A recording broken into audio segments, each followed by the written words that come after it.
Hello, my name is Stephanie Clark, and I am the Acquisition and Certification Manager for the MEAN program.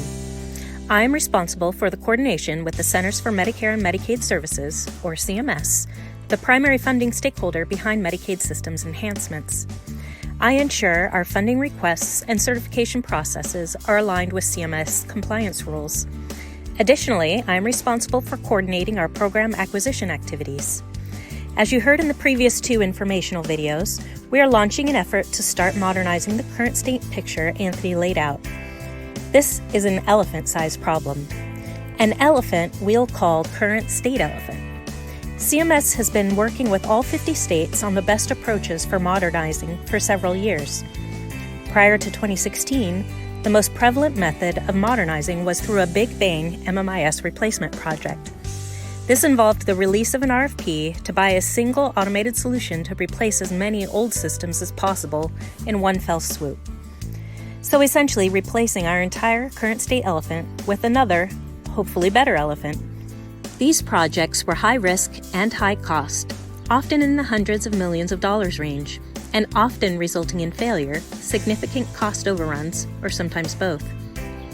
In 2016, a CMS final rules established new expectations for how states could modernize. CMS recognized the risks and challenges associated with large procurements and provided guidance directing states to deliver modernization by breaking down the enterprise systems into modules and steering away from monolithic system deliveries.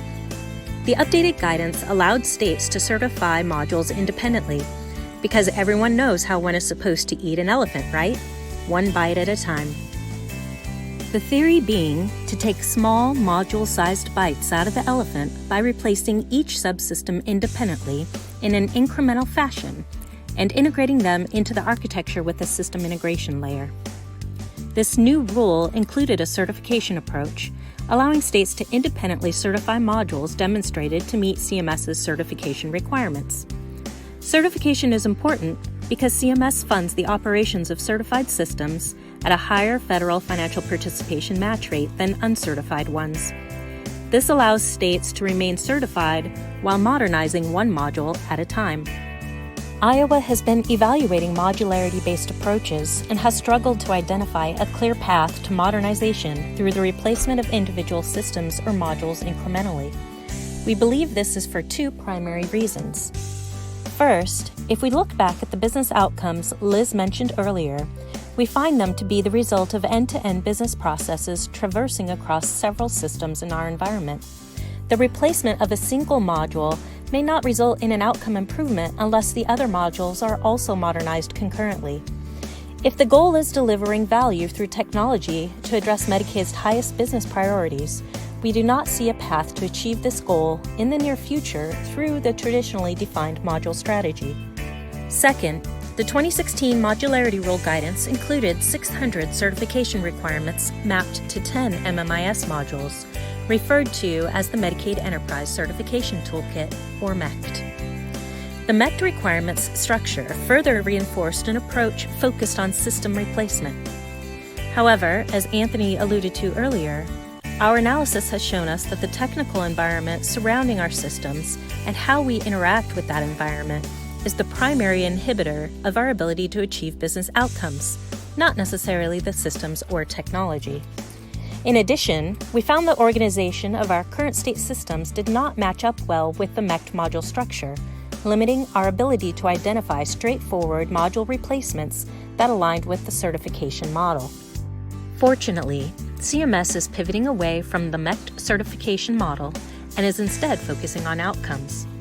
CMS recently published guidance announcing a streamlined modular certification, or SMC process. SMC continues to leverage a module construct, but has simplified the 600 MECT system requirements down to around 140 system outcomes, which are proposed for system certification. More importantly, CMS established guidance for states to develop program or business outcomes that provide the direction and priority for delivering the CMS system outcomes through modernized solutions, and are the primary basis for ongoing certification. Even more significantly, States have the discretion to choose which CMS system outcomes are included for consideration when delivering the program outcomes and certifying the corresponding technology solutions. These changes in guidance open the door for mitigating the two major challenges we've faced planning for modular delivery. We can now focus on the outcomes from the business as the primary drivers of technology modernization, aligning our IT work closely with our Medicaid business's most critical needs. In the next informational video, we'll lay out how we plan to align our implementation strategy with the updated guidance from CMS.